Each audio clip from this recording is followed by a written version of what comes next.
সর্বপ্রথমে মহান ঈশ্বরকে ধন্যবাদ দিই এবং সকলকে আরেকটিবার প্রভু যীশু খ্রিস্টের নামেতে শুভেচ্ছা জানাই। সকলকে জয় যীশু। আসুন আজকে যে আলোচনার বিষয় তা হলো যে সদাপ্রভুর কণ্ঠস্বর শক্তিশালী। সদাপ্রভুর কণ্ঠস্বর শক্তিশালী সে বিষয় নিয়ে আজকে আমরা আলোচনা করব। তাই এই মুহূর্তে ঈশ্বরের যতজন সন্তানেরা আপনারা যুক্ত হয়েছেন শুরু থেকে শেষ অবধি ঈশ্বরের বাক্য শোনার জন্য অনুরোধ থাকলো। আসুন আমরা এই সময় ঈশ্বরের বাক্য আমরা শুনি।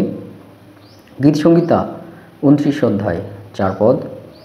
সদাপ্রভুর কণ্ঠস্বর শক্তিশালী, সদাপ্রভুর কণ্ঠস্বর মহিমান্বিত। ঈশ্বর তার বাক্যে আমাদের প্রত্যেককে আশীর্বাদ যুক্ত করুন, আমেন। হে আমাদের স্বর্গীয় পিতা, সর্বশক্তিমান প্রভু, তোমাকে ধন্যবাদ দিই। প্রভু গো, তোমার মুখে বাক্য দ্বারা প্রভু গো তুমি সমস্ত ব্রহ্মাণ্ড সৃষ্টি করেছিলে। প্রভু গো, তোমার বাক্য দ্বারা প্রভু গো তুমি এই সমস্ত জগৎ প্রভু তুমি সঞ্জীবিত করেছিলে। প্রভু তোমাকে ধন্যবাদ দিই। আর পিতা গো, এই সময় প্রভু তোমার এই বাক্যের মধ্য দিয়ে তুমি আমাদের জীবনে কার্য করো। প্রভু গো, তোমার পথ সকল প্রভু জানতে তুমি সাহায্য করো। বাক্যের মধ্য দিয়ে প্রভু তুমি আমাদের প্রত্যেকের জীবনে তুমি কথা বলো এবং প্রভু তোমার পবিত্র আত্মা দ্বারা তুমি পরিচালনা করো। সঙ্গে সঙ্গে থাকো। সমস্ত ধন্যবাদ, প্রশংসা এবং গৌরব তোমার নামে হোক। এই প্রার্থনা একমাত্র প্রভু যীশু খ্রিস্ট নামে চাই, আমেন। জয় যীশু, জয় যীশু। আজকে আমরা দেখি আমাদের পিতা ঈশ্বর, সে পিতা ঈশ্বর সদাপ্রভুর যে কণ্ঠস্বর তা হলো শক্তিশালী। আর বলছে যে সদাপ্রভুর যে কণ্ঠস্বর তা হলো শক্তিশালী এবং সদাপ্রভুর সেই কণ্ঠস্বর মহিমান্বিত। অর্থাৎ সেই সদাপ্রভু কণ্ঠস্বরকে আমরা মহিমান্বিত, গৌরবান্বিত আমরা দিই। কারণ সদাপ্রভুর এই কণ্ঠস্বর কেন শক্তিশালী, কেন মহিমান্বিত? যদি আমরা প্রথম দেখি এই ঈশ্বরের এই কণ্ঠস্বর দ্বারা ঝড় থামে। কিভাবে আমরা জানতে পারি? যদি আমরা দেখি লুক তার 8 অধ্যায় 25 পদ, সেখানে লেখা আছে যে পরে তিনি তাহাদিগকে কহিলেন, তোমাদের বিশ্বাস কোথায়? তখন তাহারা ভীত হইয়া আশ্চর্য জ্ঞান করিলেন, পরস্পর কহিলেন, ইনি তবে কে যে বায়ুকে ও জলকেও আজ্ঞা দেন, আর তাহারা ইহার আজ্ঞা মানে? আমেন। অর্থাৎ আমাদের মনে রাখতে হবে যে সদাপ্রভুর যে কণ্ঠস্বর, সে কণ্ঠস্বর দ্বারা ঝড় থামে। কীভাবে?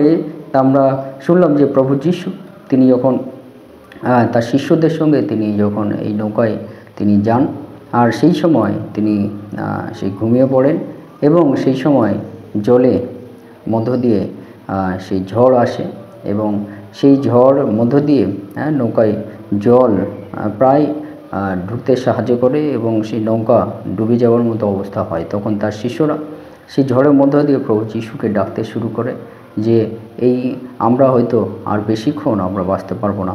প্রভু যীশুকে ডাকতে থাকে, কিন্তু প্রভু যীশু তিনি এই ঝড়কে তিনি তার কণ্ঠস্বর দ্বারা তিনি ঝড় থামিয়ে দেন এবং সেই মধ্য দিয়ে পরবর্তীতে প্রভু যীশু তার শিষ্যদেরকে বলেন যে তোমাদের বিশ্বাস কোথায়?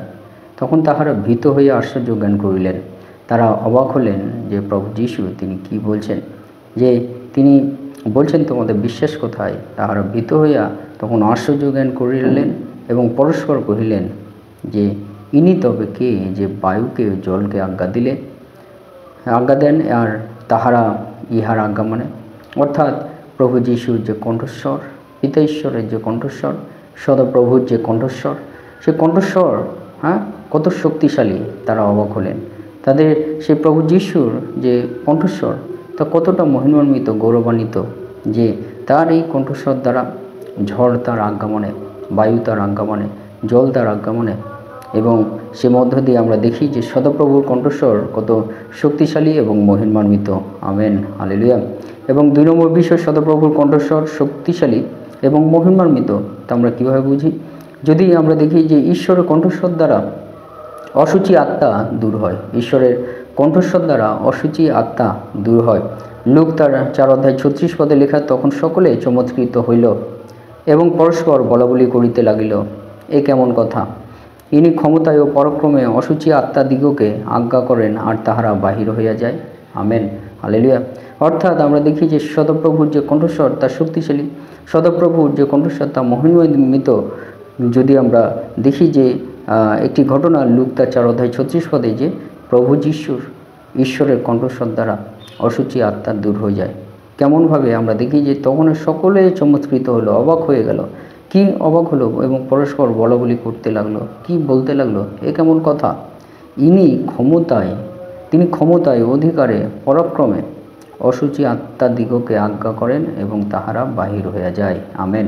অর্থাৎ প্রভু যিশুর নামেতে যে অসুচি আত্মা, সেটা দূর হয়ে যায় প্রভু যিশুর আজ্ঞাতে, প্রভু যিশুর কণ্ঠস্বর দ্বারা, প্রভু যিশুর সেই কণ্ঠস্বর মুখের কথা দ্বারা কিন্তু অসুচি আত্মা দূর হয়ে যায় অন্যর মধ্য থেকে।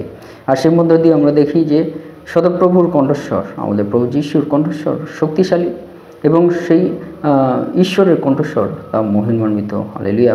তাই আমরা বলতে পারি যে আমাদের ঈশ্বরের কণ্ঠস্বর কত শক্তিশালী এবং কণ্ঠস্বর কত মহিমান্বিত। এবং 3 নম্বর বিষয় আজকে বলতে চাই, তা হলো যে ঈশ্বরের কণ্ঠস্বর শক্তিশালী এবং মহিমান্বিত। তাই ঈশ্বরের কণ্ঠস্বর দ্বারা এই জগৎ সৃষ্টি হয়। যদি আদি পুস্তক 1 অধ্যায় 1, 2 এবং 3 পদ আমরা পাঠ করি, সেখানে আমরা দেখব যে আদিতে ঈশ্বর আকাশমণ্ডল ও পৃথিবী সৃষ্টি করিলেন। পৃথিবী ঘোর ও শূন্য ছিল এবং অন্ধকার জলধির উপরে ছিল, আর ঈশ্বরের আত্মা জলের উপরে অবস্থিতি করিতেছিলেন। পরে ঈশ্বর কহিলেন, দীপ্তি হোক, তাহাতে দীপ্তি হইল। আমেন। হালেলুয়া। অর্থাৎ আমরা দেখি যে ঈশ্বরের কণ্ঠস্বর দ্বারা এই জগৎ সৃষ্টি হয়েছিল, এবং আমরা সেই ঘটনা আমরা দেখি যে আদিতে ঈশ্বর আকাশমণ্ডল এবং পৃথিবী সৃষ্টি করলেন, এবং সেই পৃথিবী ঘোর এবং শূন্য ছিল, অন্ধকার জলধির উপরে ছিল, এবং ঈশ্বরের আত্মা জলের উপরে অবস্থিতি করিতেছিল। পরে ঈশ্বর কহিলেন যে দীপ্তি হোক, তাহাতে দীপ্তি হইল। অর্থাৎ ঈশ্বর তিনি যখন বললেন যে আলো হোক, তখন আলো হইল। আর সেই মধ্য দিয়ে আমরা দেখি যে ঈশ্বরের এই যে কণ্ঠস্বর, ঈশ্বরের যে বাক্য, ঈশ্বরের সেই কণ্ঠস্বর দ্বারা এই জগৎ সংসার সৃষ্টি হয়, তার বাক্য দ্বারা এই জগৎ সংসার সৃষ্টি হয়। আর এর মধ্য দিয়ে আমরা বুঝতে পারি যে সদপ্রভুর কণ্ঠস্বর কত শক্তিশালী। আমরা দেখতে পারি সদপ্রভুর কণ্ঠস্বর কত মহাশক্তিশালী এবং মহিমান্বিত। তার জন্য আজকে আমরা যে ঈশ্বর তিনি বাক্যের মধ্য দিয়ে আমাদেরকে বলেন যে সদপ্রভুর কণ্ঠস্বর শক্তিশালী, যে কণ্ঠস্বর দ্বারা কিন্তু ঝড় থামে, যে কণ্ঠস্বর দ্বারা অসুচি আত্মা দূর হয়, যে কণ্ঠস্বর দ্বারা এই জগৎ সৃষ্টি হয়। এই 3 বিষয়ের মধ্য দিয়ে আজকে আমাদের এই বিশ্বাসী জীবনে ঈশ্বর তিনি কী আমাদেরকে বলতে চান। প্রথম যে বিষয়, যে কণ্ঠস্বর দ্বারা যেমন ঈশ্বর ঝড় থামায়, তেমনি ঈশ্বরের বাক্য যখন আমরা শুনি, তখন আমাদের অশান্ত মনে ঈশ্বর শান্তি প্রদান করেন। হালেলুয়া। ঈশ্বর তিনি আমাদেরকে তার বাক্যের দ্বারা, তার কণ্ঠস্বর দ্বারা আমাদের অশান্ত মনকে তিনি সান্ত্বনা প্রদান করেন। 2 নম্বর বিষয়, ঈশ্বর কণ্ঠস্বর দ্বারা অসুচি আত্মা যেমন দূর হয়, তেমনি ঈশ্বরের কণ্ঠস্বর দ্বারা আমাদের মনে সমস্ত মন্দতা দূর হয়। যখন আমরা ঈশ্বরের কণ্ঠস্বর, ঈশ্বরের বাক্য আমরা শুনব, তখন আমাদের জীবনটা ঈশ্বর তিনি সূচি পবিত্র তিনি করেন, এবং আমাদের চিন্তা ভাবনা, আমাদের চলাফেরা কার্যকে তিনি সূচি পবিত্র করেন, এবং সে মধ্য দিয়ে আমরা বুঝতে পারি যে ঈশ্বর তিনি আমাদের জীবনে কার্য করবেন তার কণ্ঠস্বর দ্বারা। 3 নম্বর বিষয়, যে ঈশ্বর কণ্ঠস্বর দ্বারা এই জগৎ সৃষ্টি হয়, তেমনি আমাদের বিশ্বাসী জীবনে উৎসাহিত করতে চায় যে ঈশ্বরের কণ্ঠস্বর দ্বারা, ঈশ্বরের বাক্য দ্বারা আমাদেরকে ঈশ্বর আবার নতুন করে তিনি সৃষ্টি আমাদেরকে করেন। যদি আমরা দেখি প্রথম করিন্থীয় 5 অধ্যায় 17 পদ, যে তোমরা প্রভু যিশুতে নতুন করে সৃষ্টি হইলে। হালেলুয়া। হালেলুয়া।